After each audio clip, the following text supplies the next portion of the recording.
Today is the final lecture of the series, and in keeping with the structure that we followed all the way through, in order to give articulation to a form, we create a background. If we didn't create the background with an intention to note it, the form would never be clear. For form to be distinct, it must emerge from a context which is not a part of that form. This is a fundamental principle of composition which applies in cross-section all the way through the universe. In order for any form to be, it must be set into a context in which the being does not participate. And so a convenient name for that background, which is the context of but does not participate in the form of being, the classic name is non-being. Now, in our English, Latin-based language, non has a negative quality to it, which is not there in the ancient languages. In Sanskrit, if you wish to talk about being, the word for being is sat. Sat. Sat is phonetically very close to sad. Sad, to sit, sat, to be. One is in the seat of one's existence. But being also, like the refrigerator, has a quality where its viability depends upon a dimensional focus which is higher than the dimensional focus of the background, so that the form must be more complex than the background in order to emerge. This becomes a very interesting problem when you recognize that as the background emerges into its form, the dimensions of the background increase. And if the background is time-space, if the background is the 3 dimensions of space plus the dimension of time, the only form that could emerge from a 4-dimensional time-space is minimally a 5-dimensional form. And so in ancient wisdom, if you talked about a form in a static way, there was a paradoxical nuance, there was an ironic insight that could only be captured in a dynamic, intuitive focus in order to hold up an object and say, this form, this book. It must emerge from a background which is at least 1 dimension less. Since the background is space, holding up this book, the form of the book is not essentially a form in space, but is essentially a form in time. So that the delicacy of wisdom is to have a strategic sense about what counts. If I raise this hand is not a form in space, this hand is a form in time. But of myself, the context in which I occur is already time-space. It's already a four-dimensional continuum. And so, in order for me to stand and be, I must have a fifth dimension, and that fifth dimension is consciousness. And so, in order for me to achieve my form, to be who I am, I must emerge from four-dimensional time-space as a five-dimensional minimum form. Now we know that when you add time to space, that movement in space curves. If you have a three-dimensional space, pure and simple, you can have straight lines. In a geometric space of three dimensions, straight lines are possible. But in a four-dimensional continuum, a la Einstein, straight lines do not occur. They always curve. When you have a five-dimensional form, the straight lines never are simple. They always have a quality of making a double return upon themselves. So that in three-dimensional space you would have a straight line, in four-dimensional time space you would have a curved line, in five-dimensional conscious time space you would have an infinity sign. Each straight line would be an infinity sign. Now this is not late 20th century astrophysics, though it is that, but already 5,000 years ago, one can see in the earliest expressions of human wisdom. Let's take, for an example, the pyramid texts of ancient Egypt. In order to express the rebirthed spirit coming back into life again, the royal serpents, the serpent of the Uraeus, is elongated and presented in these infinity signs that stand up almost like a huge accordion of figure eights, and your reborn spirit emerges from this motion, from this energy wave. So if you were taking a reading of energy in a geometric three-dimensional space, energy has a line wave. But in a four-dimensional time space, it has a sine wave. And in five-dimensional conscious time space, it has an infinity sine wave. The Bhagavad Gita is the classic focus in Indian civilization of this profound wisdom distilled to a single drop of nectar. It is a part of a huge epic called the Mahabharata. Maha, you probably are familiar with, meaning great.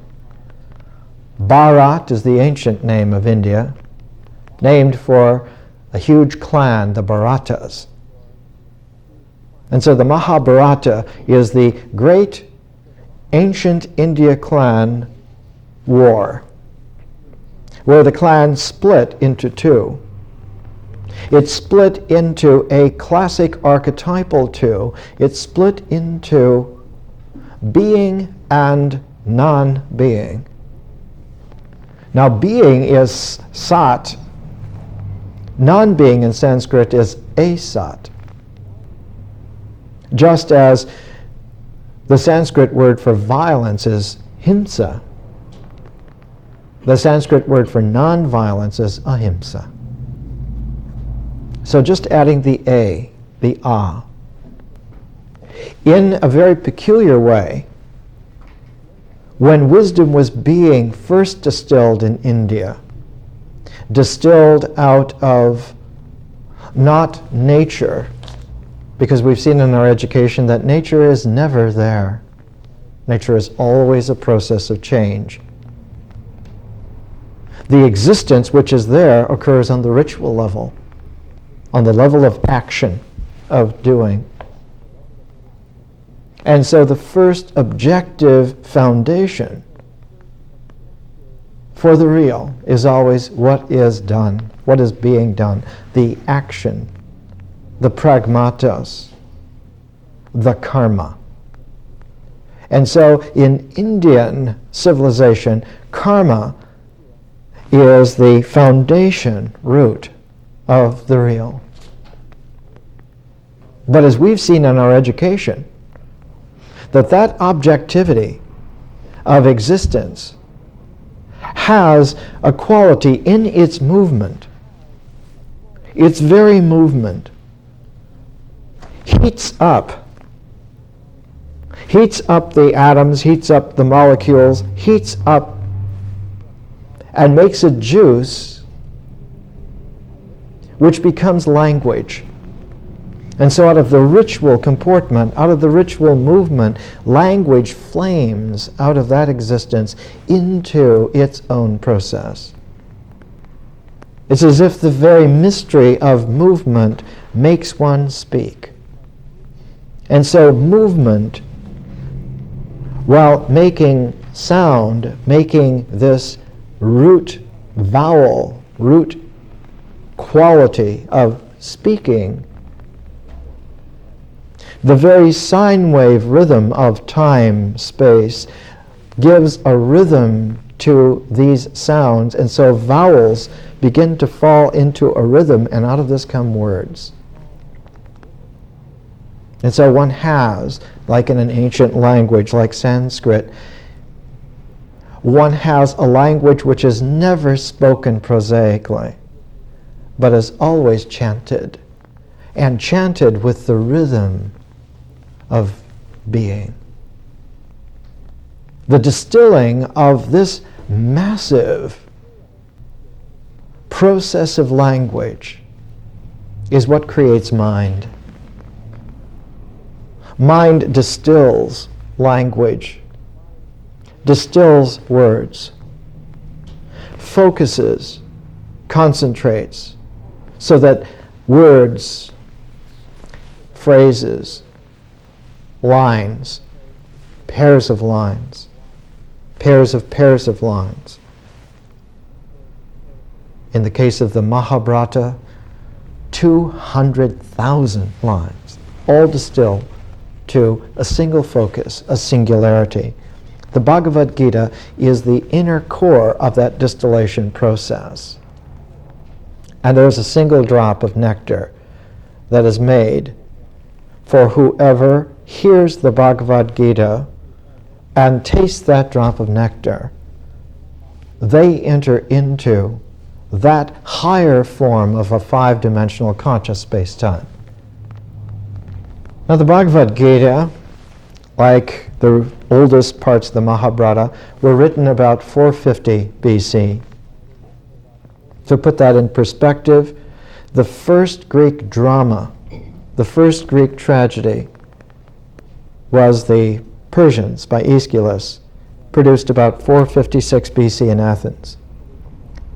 So the Bhagavad Gita, as a part of the Mahabharata, is contemporaneous with the origins of Greek tragedy.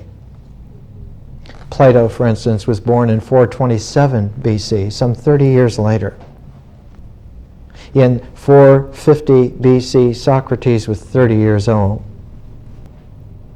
In 450 BC, the Buddha had been dead for 30 years. So that the Mahabharata, written by a poet-seer named Vyasa, Bhagavan Vyasa, has about 1/3 through the structure, a structure of 18 parvans, 18 large books. And it's the 6th parvan, it's the 6th book that has the Bhagavad Gita. Now we talked about this in the ritual section a year and 3/4 ago, of how in an ancient way the understanding of the amperage of dynamis, of the oomph in a movement was encapsulated for our species in the ancient wisdom of the hunter, who must throw a spear in order to provide food to eat. And the way that you throw a spear to bring down game is not to hold it at its center, but to hold it 2/3 back from the point. That gives you the optimum amperage, the optimum oomph. It throws the spear well enough that you still have control of the point entering into the center of the target area, and also all of the drive to penetrate. And so the Bhagavad Gita is located at that place in the Mahabharata where one could throw accurately to penetrate, to bring home what nutrition you need to be real. The Bhagavad Gita, its food, is a chanted song of the Lord. It's God's song. It's God's language, chanted, but chanted exactly to a single individual who alone hears this song, but who never tells, because the ancient tradition was always that wisdom on this level received was always universally discreet. So the Lord who chants this is Krishna. The single individual who hears it is Arjuna, the great warrior. But Arjuna does not tell us the Bhagavad Gita, nor does Krishna sing the Bhagavad Gita directly to us. Instead, Vyasa uses a technique which we would call today parentheses. He has a sage named Sanjaya, and Sanjaya has yogic powers, and he overhears this whispered conversation between Krishna and Arjuna down on a field of battle, and who reports what he hears to a blind king named Dhritarashtra.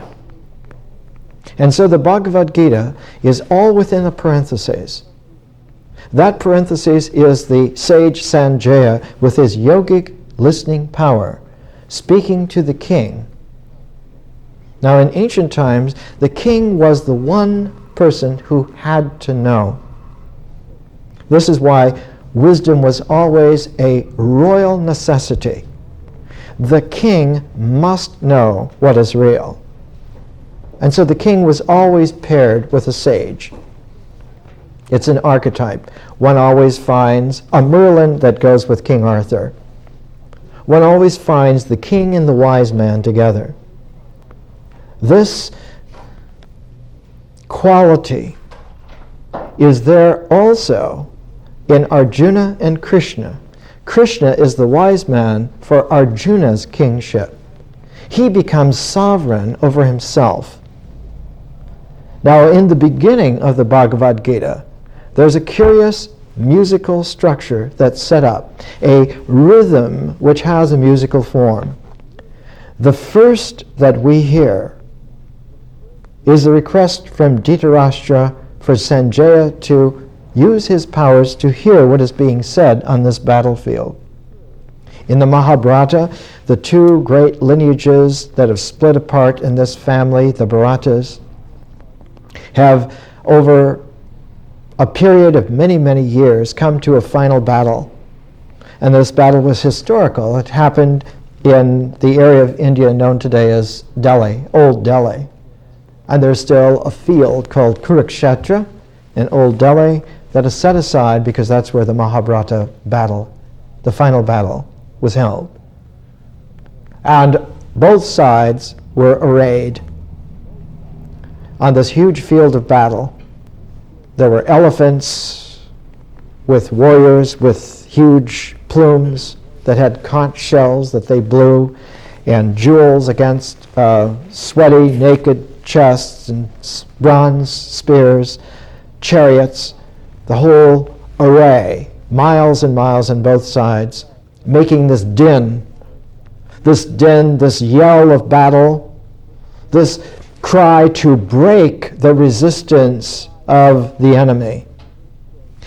There is a remembrance of this in all wisdom traditions, because this is the yell, this is the thunder-making sound that breaks through the final resistance of fear of death. And so one finds it even in something seemingly as peaceful as the New Testament. The New Testament has Jesus speaking to John and his brother, and he calls them, the King James Version translates it, I call you sons of thunder. Whereas the word is a Greek word, very rare. Boinegares does not mean sons of thunder at all. It means the battle cry of the victorious, which sounds like thunder. And Boinegares is used only in Homeric criticism in Alexandria. You never find the word anywhere else in Greek. And so St. John's New Testament Greek has this most esoteric, highly sophisticated Greek critical word, which goes back to the ancient tradition that's there also in the Mahabharata. Because in the midst of the thunderous cry, there is a split second in which the greatest warrior of the age has drove his chariot. The driver is Krishna himself, out into the middle of the battlefield, and for a split second, for a split billionth of a second, for a picosecond, Arjuna pauses out of complete fear. His hair stands on end. He drops his famous bow, and he is, for a split second, absolutely stymied with fear, and will not go through with the battle. And in that split second, Krishna has a dialogue with him that lasts exactly 700 pairs of lines. Exactly 700 pairs of lines. The pairs of lines are called slokas. The reason for the pair of lines is that one can never draw a straight line in a conscious time-space and expect it to have form. You minimally have a pair of lines which become reconfigured as an infinity sign in the five-dimensional conscious time-space. So that the couplet, the most prosaic form presented to you in English 1A in any university in the world, is that poetry, while it has the power of the line, its form always carries it with couplets, or pairs of couplets called quatrains. And in any ancient language, you find this particular quality. The largest ancient form of the statement poetically of a language which has a five-dimensional possibility of form is the pair of lines paired, and that square, that quatrain, paired again so that you would have 8 lines. So the 8-line stanza was the most powerful, complete stanza possible. Usually the element that would make that 8-line stanza was the quatrain, but one would know in the principles of spiritual poetry that each quatrain has its pair. Just as each couplet has its pair, each sloka has its complementary sloka, each line has its complementary line. This principle is so deep in wisdom literature that literary criticism by the late 20th century is able to read interpolations in ancient literature. For instance, one of the most heavily interpolated texts that comes down to us is the book of Job in the Old Testament. The book of Job is written in classic wisdom syntax, though written in Hebrew. Every other line is a pair to the line preceding it. And so there's the couplet, there's the sloka form. whether it's in the book of Job, whether it's in Aeschylus, whether it's in the Bhagavad Gita. This is an ancient wisdom tradition, so that the hearer, the conscious hearer, does not hear a pair of lines, but braids that pair of lines so that one hears the infinity shape of what is being envisioned.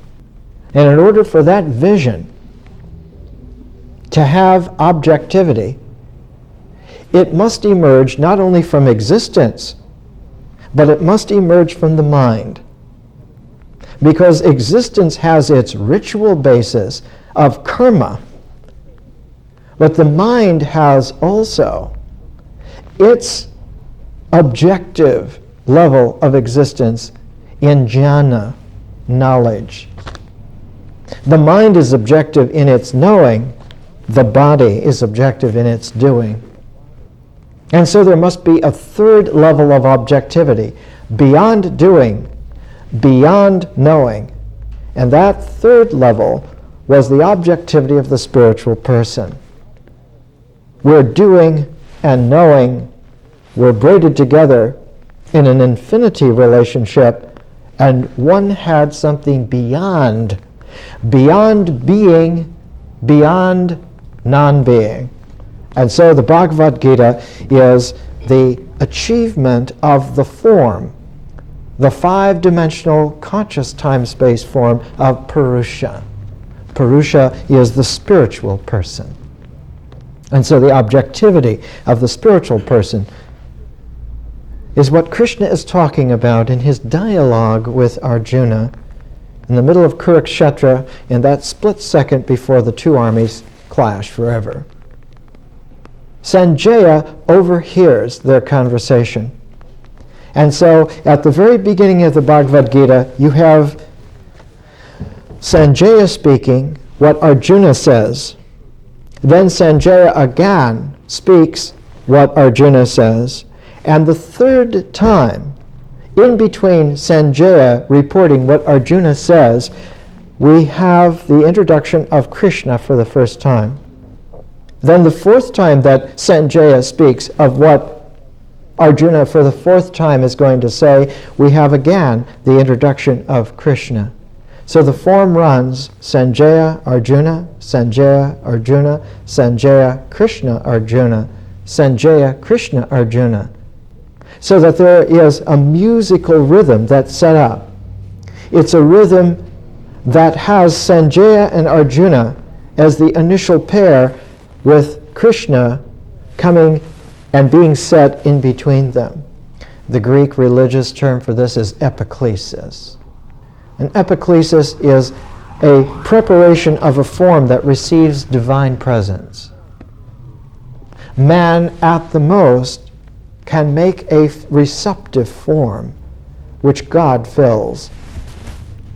That's the epiklesis. And so the Bhagavad Gita shows us the setting up of the form of receptivity twice, and then the epiklesis twice. And with that motif set, then Krishna comes in for the third time, so that Sanjaya is not hurt again. And almost all of the rest of the Gita, out of 700 slokas, almost 600 are by Krishna. The Lord's song. And one of the most peculiar qualities of Krishna is that he is a very particular, very peculiar Lord. He is God in a very particular quality. He is God who loves, and loves specifically in this dancing, musical way. Krishna always is portrayed as having his flute. Krishna makes this music, this flute. And in a way, the quality of Krishna in the Greek religious realm was very similar to the quality of Pan. Just as the Shiva quality in Indian mythological religious lore was very close to the Greek figure of Dionysus. And so one has this kind of archaic similarity, but whereas in the Greek version of it, has a presentation in terms of the mind, in the Indian presentation, it's always in terms of one dimension higher, so that the form changes. It's no longer the curved lines of the mind, but it's the infinity twists of the Purusha. And so Shiva is different from Dionysus. Krishna is different from Pan, because it occurs on a higher dimensional expression. And we're not talking about superiority, we're talking about difference, versions, variations. Krishna is the God who loves, who is willing to embody himself physically in love.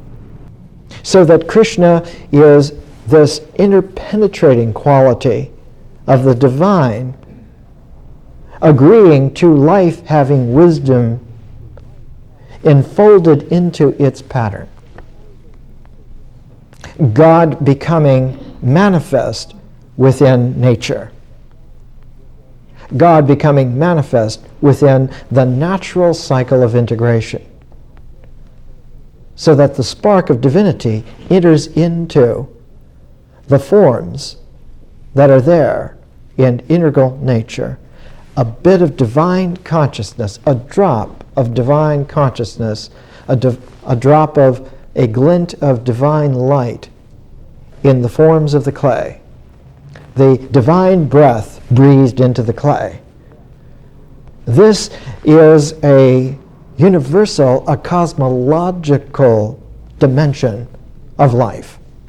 That life is no longer just a natural phenomenon, but that life is also a supernatural phenomenon. Life extends not only to nature, but also to the supernatural.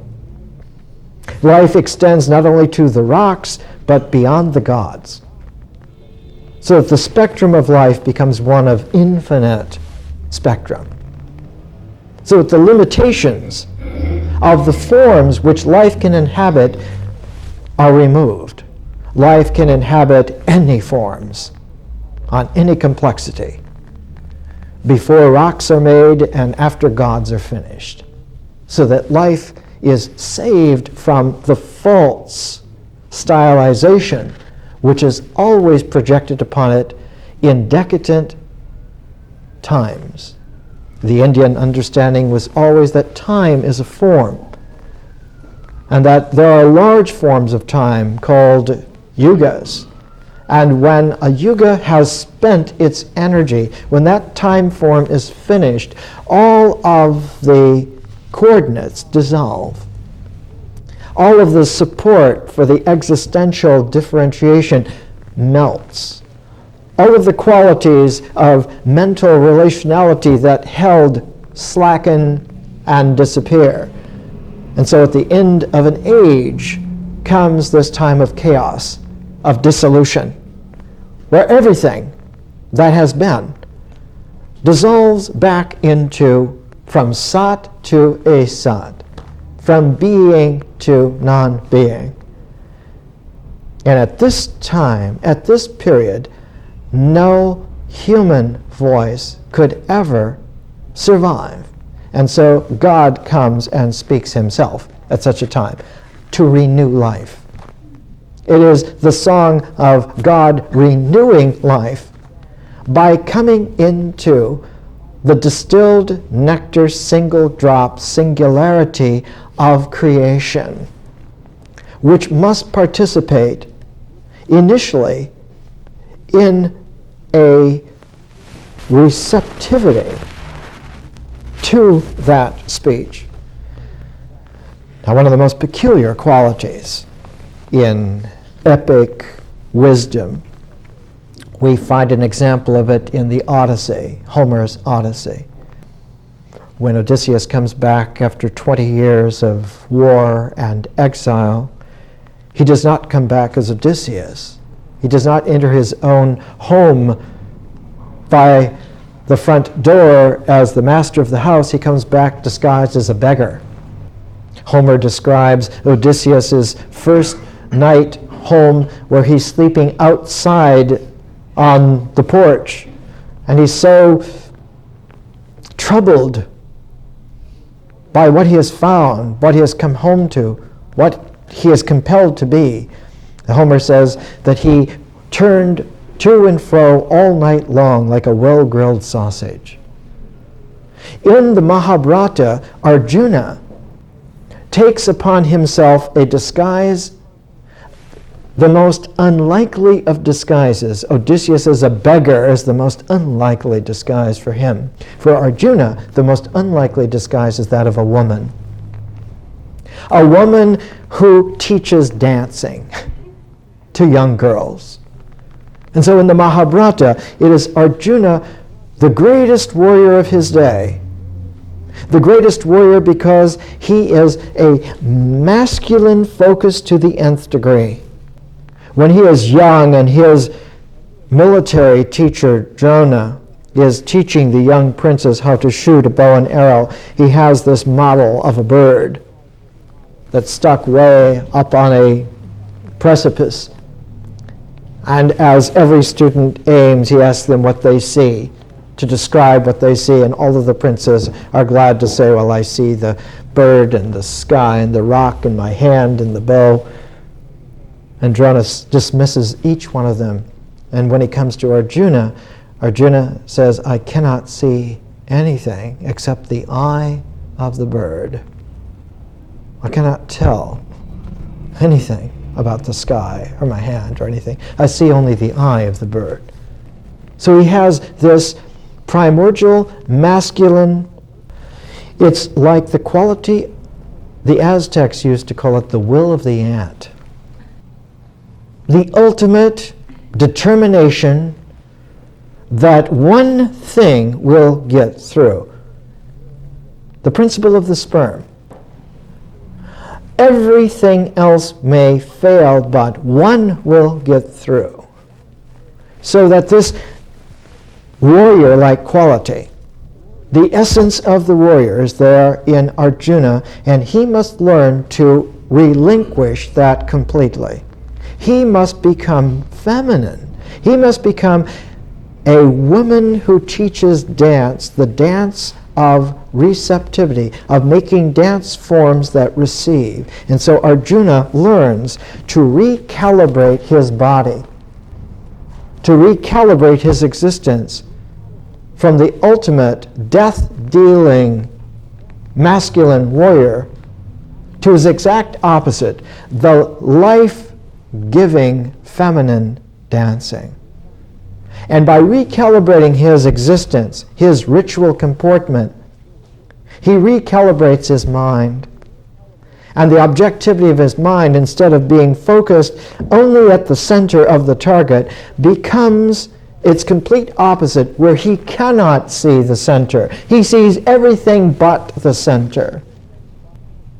And in this quality, Arjuna and the Mahabharata, when he's there at the center of Kurukshetra, in that split second of fearfulness as a warrior, he reverts, he jumps like some kind of God-inspired spark from being a man to being a woman.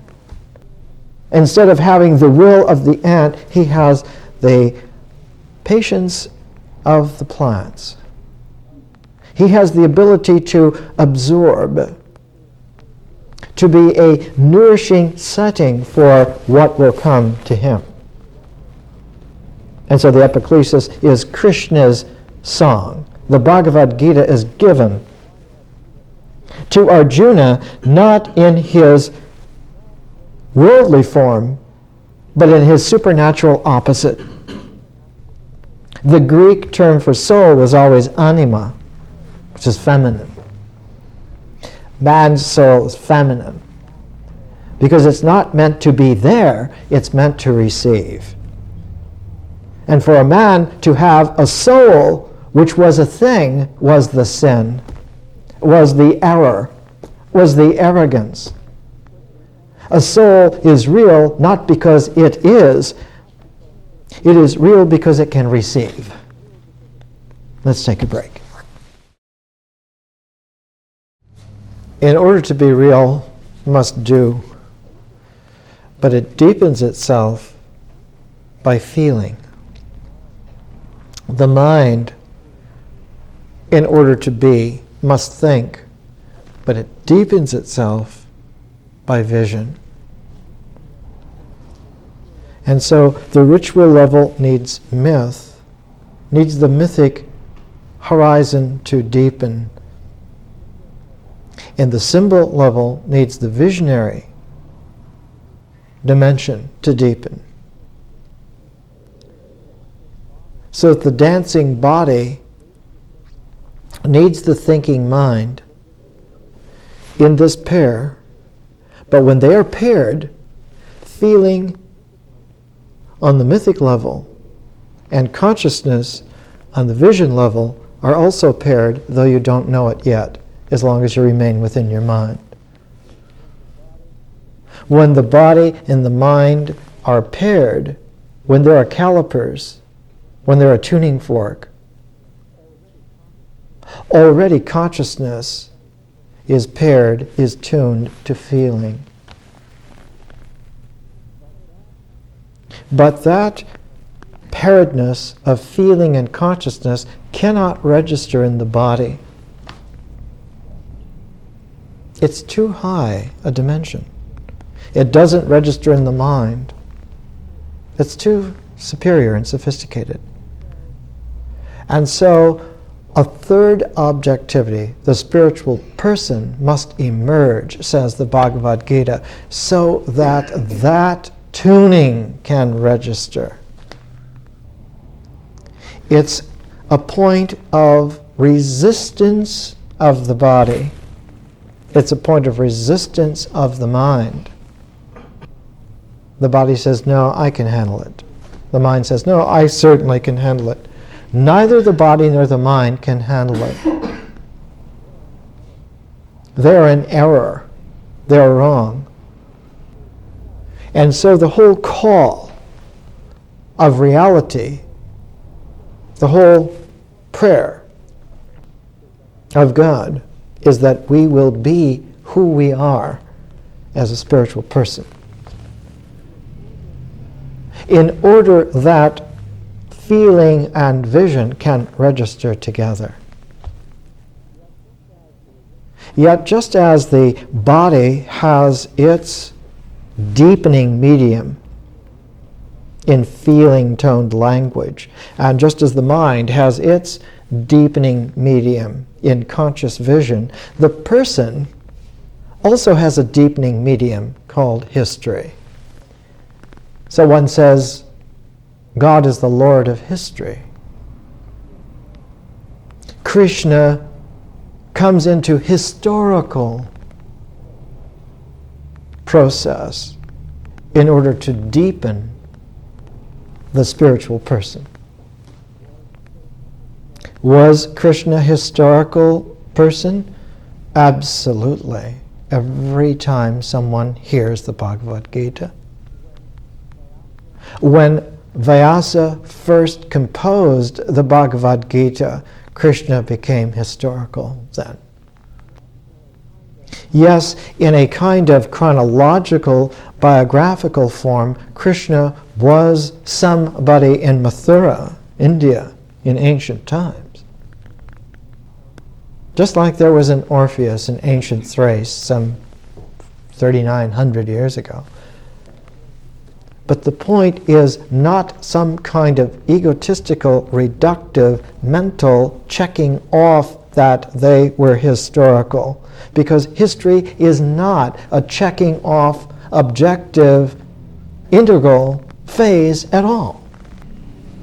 On the spec sheet of practical nature, even including theoretical nature, history doesn't register. It's nowhere there. There's no check-off box. The same for consciousness. There's no place there to check it off. The same for the spiritual person. not listed, never measured. Are they real then? Are they fictive? If you were limited to the parentheses of integration, they would be suppositional at best. But that they actually occur, that they are real, that the supernatural is real, supranatural, occurs because it happens, is real because it happens. In the Bhagavad Gita, out of the 18 chapters, notice the Mahabharata has 18 parvans, the Bhagavad Gita has 18 chapters. The Bhagavad Gita is a distillation of the Mahabharata. Of this great war, the distillation is that split second in between the two sides, the two halves, which have been mechanically distributed. Mechanically distributed in a historical context, so that the fighting battle is irrelevant. It is not the form that emerges from the context. The only form that can emerge from a context as complex as person-deepened history is the cosmos.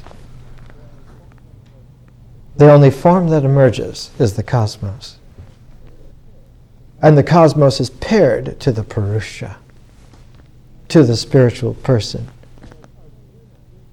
And as Arjuna comes into his differential gestalt radiance of his spiritual person, the cosmos, which is the home of Krishna, comes into its objectivity, its actuality. He says in the 9th verse, the 9th pair of slokas of the 9th chapter, 9:9 of the Bhagavad Gita, and me, these actions do not bind Dhammajaya, sitting in as one sitting out, unattached to these actions. Sat, sitting in, as if one were sitting out. That the place of Krishna's sat, the place of his being, is so large that it's both in being and non-being together. That God is so enormously radiant that that objectivity cannot be contained by being. Being is not a large enough context. That it takes all of being and all of non-being together just to make a context, just to make a background, which is already one dimension back of the form that God is. So one is staggered by the immensity of the sophistication. One, like Job, is humbled into silence. And yet, teaching on this level is rare, because it only happens at the end of an aeon. It only happens at the end because it is necessary in order that there is something yet to follow. Constantly in the Mahabharata is the concern with the earth. The earth is suffering. Life is suffering. Life itself is suffering because of the decay, because of the willful arrogance that one has heard it before. One's notes no longer record anything important. Let's leave. This kind of brash arrogance is characteristic of the end of time. When time forms run out, it is supercilious, effrontery to the nth degree. Because the song of the Lord comes only at that split second before everything is over completely. There is a peculiar paradox of dread and joy both together. Being's dread of non-being and non-being's joy of being merged together, compacted together. And so there is a peculiar quality where one mixes one's grammar. One says in the interchange that the mind dances, not the body. One says that the body thinks, not the mind. Because there's an exchange, an interchange. But in the interchange, the polarities that have maintained form dissolve and jump to a higher dimension. What was polarized in 4 dimensions becomes a complementation in 5. What was a this and that in time-space becomes a that-this in conscious time-space. A that-this as well as a this-that. Paradoxically, not only at the same time, at the same place.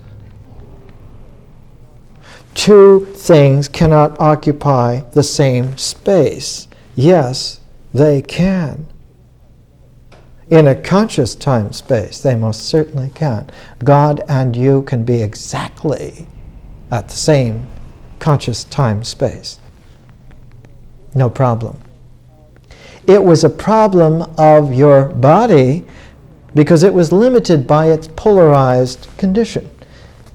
It's a problem of your mind. It was limited by its polarized condition. The laws of integral nature do not allow for the supernatural juxtaposition of God and man at the same time, in the same place, in the same person. One folds one's notebook and goes off shopping. 2 qualities which in integration are always distinct. The practical, karma. The theoretical, jnana. Knowledge always needs to be kept distinct from the doing, the activity.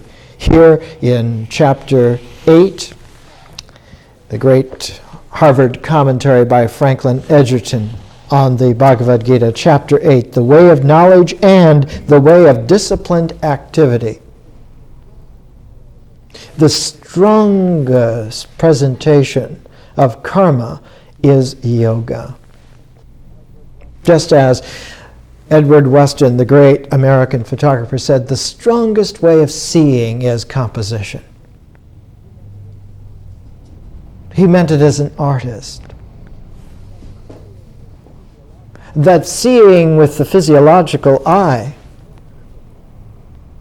can deepen with feeling. Seeing with the mind's eye can deepen with consciousness. But seeing artistically can only deepen with history.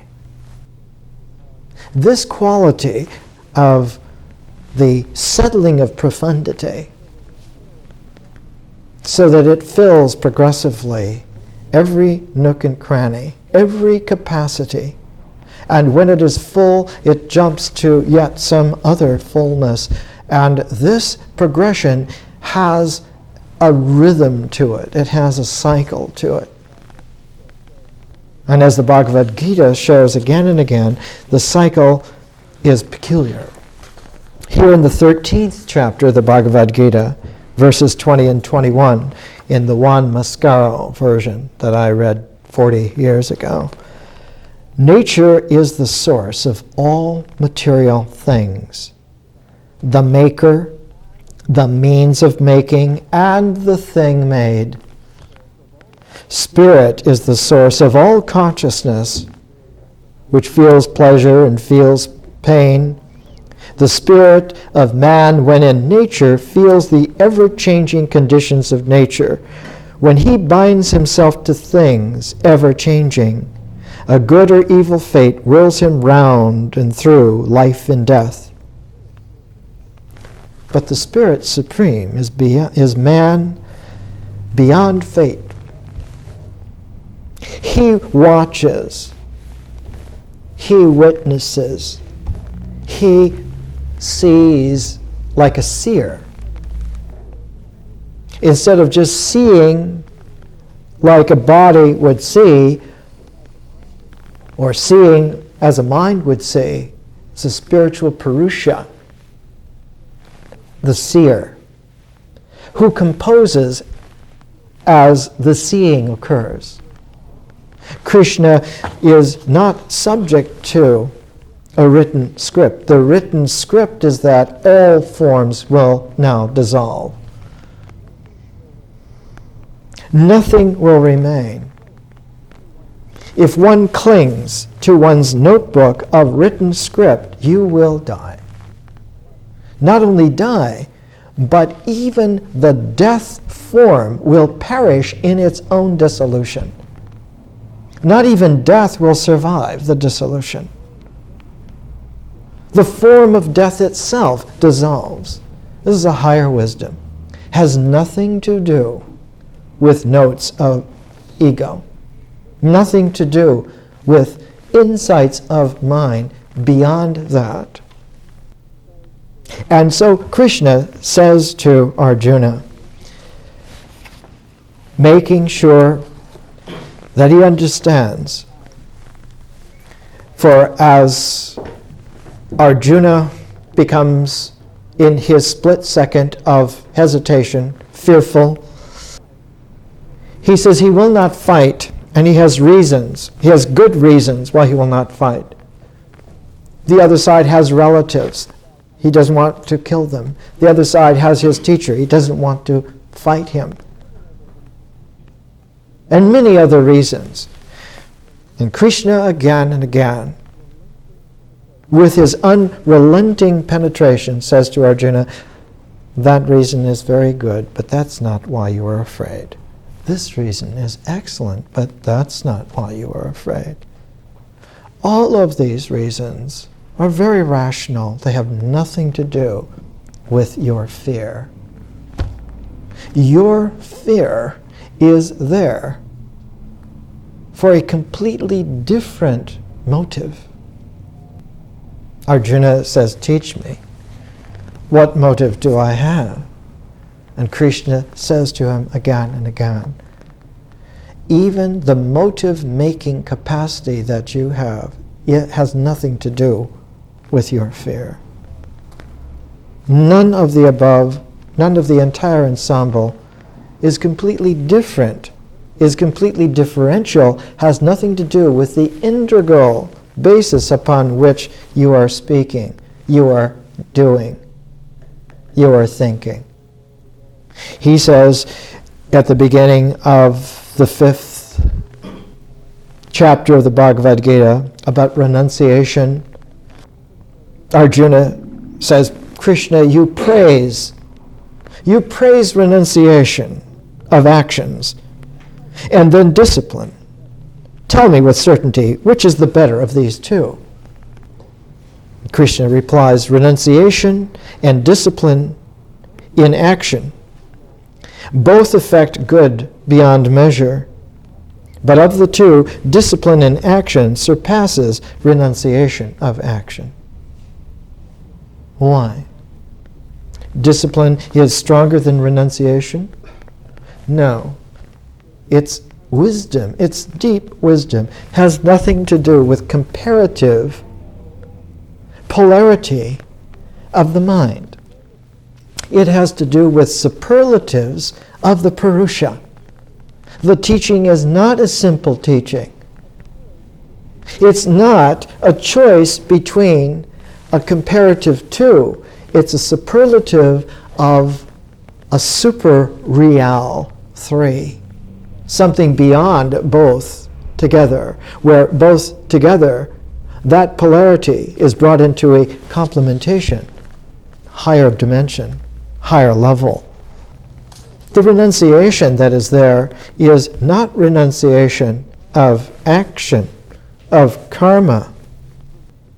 The words that come out in the Sanskrit, renunciation of the taste of the fruit of action. One continues the karma. This is very unwise. It is unwise to try to stop karma. It's unwise to try to be more clever than karma. It's unwise to ignore karma. It's unwise to be fictive about karma. Any activity vis-a-vis karma is inferior to the universal archetypal amperage of karma. It weaves that power in, sweeps you up on ever more subtle levels, like a tar baby, includes every attempt you have to be mitigating to it, to be clever to it, to outsmart it, to outwit it, to outweight it. Whatever you do is co-opted, and the karma becomes insidiously, vastly superior. But karma, because it has this incredible capacity to be all-inclusive, will include whatever you do. And so if you surrender, the karma will include surrender. And because it distributes every aspect evenly, the karma will include a distribution of surrender. Instead of surrender, we in this education, we call it acceptance. One accepts that karma. And the acceptance is now factored into, is included. And acceptance has a peculiar quality. Acceptance is a form which allows for a presence to come into it. Acceptance deepens, and when it deepens, it becomes absorption. And because it is purely acceptance, it will accept any and everything. It will accept the zero and the infinite, the one and the all. And when that acceptance deepens in absorption, Arjuna accepts Krishna. Man accepts God. The mind-body pair accepts the spiritual person. And so one has this deepening, this transformation. The Bhagavad Gita in itself, as a part of the Mahabharata, is a tremendous sophistication of over 1,000 years of very disciplined language. Not only disciplined karma, but disciplined jnana, disciplined knowing. For just as karma includes, jnana also includes, knowing also includes. The activity of the body, the activity of objective existence, which is all-inclusive, is paired with the way in which the mind is all-inclusive. And so, just as one gives acceptance to one's karma, one must give the idea of acceptance to the mind.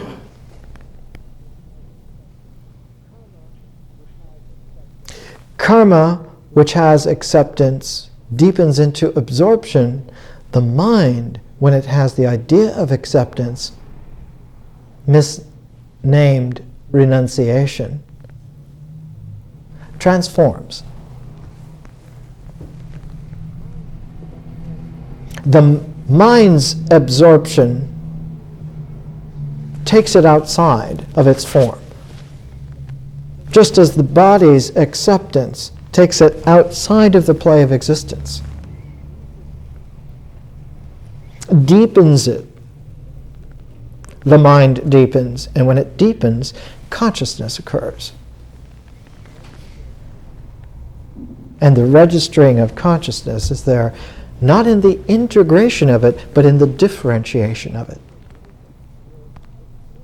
Because the person is extraordinarily different in structure from the body or the mind.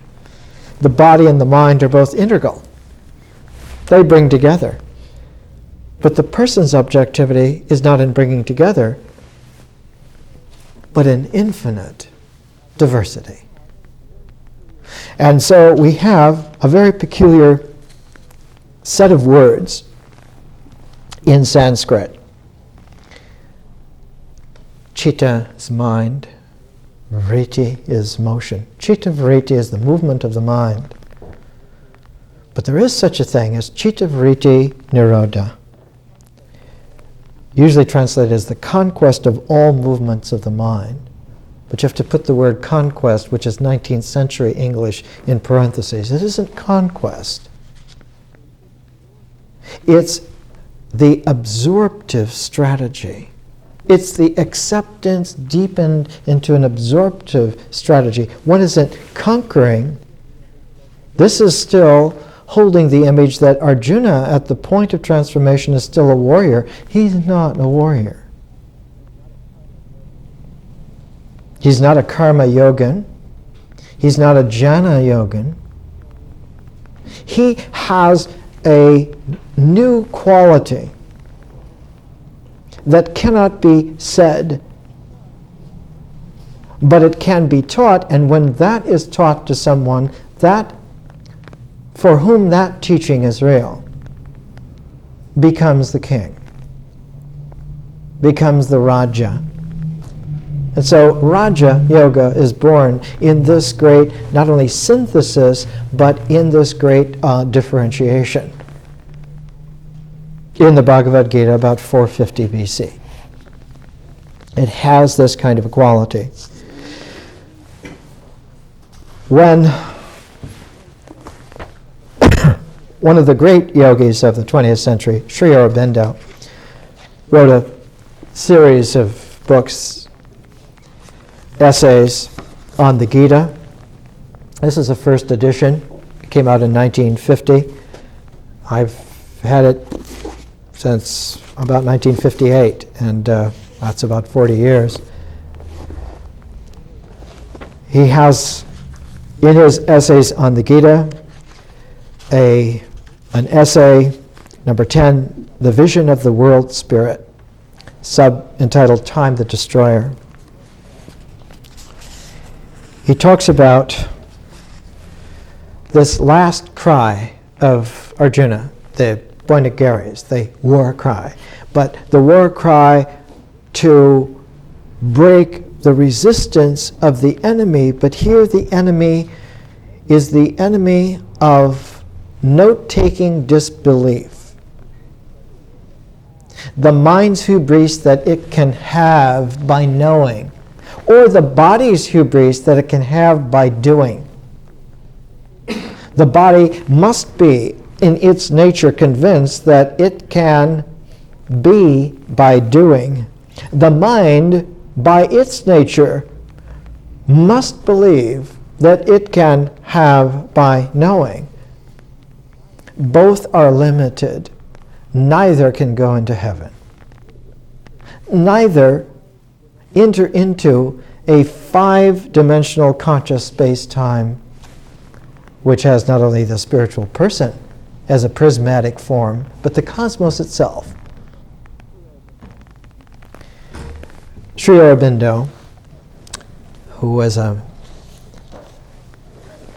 honors student at Cambridge University in England when Bertrand Russell was there and G.E. Moore, and was very well educated in the classic Edwardian British logical mode, and went to India to become a political leader, and was thrown into jail to break him because he was a stubborn Sami. He was an Indian who thought he was more precise than Europeans at the Europeans' own game.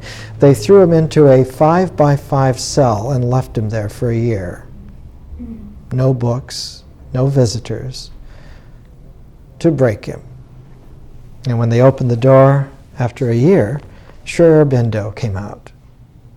Not Aurobindo Ghose, the brilliant Cambridge graduate, but Sri Aurobindo, the super yogi. He writes in an English which he knew how to write as well as Bertrand Russell. It doesn't have to be translated. This last cry of Arjuna indicates the double intention in the vision. This is the figure of the supreme and universal being, the Ancient of Days, who is forever. Sanatanam Purusam Purusam. It's like saying Homo sapiens sapiens. Wisdom, wisdom. Purusha, Purusha. The Purusha of Purushas. God is the Purusha of Purushas. He is the person of persons. The cosmos is the person of persons. Not a collection. The laws of addition no longer apply. Not a multiplication. Those laws are long since left behind. But some kind of transformative, supernatural mathematic has to be employed now. The infinite gestalt of conscious time-space raised to an infinite exponential. This is he who forever creates. For Brahma, the creator, is one of the Godheads seen in his body. He who keeps the world always in existence, for he is the guardian of the eternal laws, but who is always, too, destroying in order that he may new create, who is time, who is death, who is Rudra the dancer of the calm and awful dance, who is Kali with her garland of skulls trampling naked in battle and flecked with the blood of the slaughtered Titans, who is the cyclone and the fire and the earthquake and pain and famine and revolution and ruin and the swallowing ocean. And it is this last aspect, the swallowing ocean. In the Vajrayana, it's called the ocean of churned desirelessness. It is this last aspect of him which he puts forward at the moment. It is an aspect from which the mind in men willingly turns away and ostrich-like hides its head so that perchance not seeing, it may not be seen by the terrible. The weakness of the human heart wants only fair and comforting truths, or in their absence, pleasant fables. It will not have the truth in its entirety because there is so much that it is not clear and pleasant and comfortable, but hard to understand and harder to bear. And so the body numbs out, the mind refuses to hear, to see. Someone staggered in face of spiritual five-dimensional oomph says, I didn't understand what you said. You're not speaking clearly. When it is they who are not hearing clearly. It was said exactly right, but it will not register today. It won't register today because in every level, that there where you thought it needed to register, on that page, in that moment, on that day, in that mind, in that time space, none of that will exist. So it has to register where it will be when you get there. And if you don't get there, it never registered for you. And that's the only death there is. If you are there, what you heard was just then exactly right for you. This is the way in which this cycle ends for those who will not continue. And this is exactly the seed, the fertilized egg, from which nature begins all over again next Saturday. It's a mystery, for sure and absolutely. At the end of the Bhagavad Gita, using this old edition of the Gita according to Gandhi, He says, and as often as I recall that marvelous form of Hari, my wonder knows no bounds, and I rejoice again and again. Wheresoever Krishna, the master of yoga, is, and wheresoever is Partha, the bowman, there, rest assured, are fortune, victory, prosperity, and eternal right. And when one hears this in the Bhagavad Gita, in the Sanskrit, one hears it in the classic ancient wisdom way in which the Greek West also presented it and was forgotten for 2,000 years and was remembered by someone who could use a language on level of Vyasa, on level of Aeschylus. One finds it at the very end of Shelley's Prometheus Unbound. This alone is life, joy, empire, and victory. The Bhagavad Gita uses the term in Sanskrit for victory as Jaya. Satyatam Jaya. Truth is victory. For those who are coming next week, I'll see you. For those who are finished, make sure you're finished. Thank you.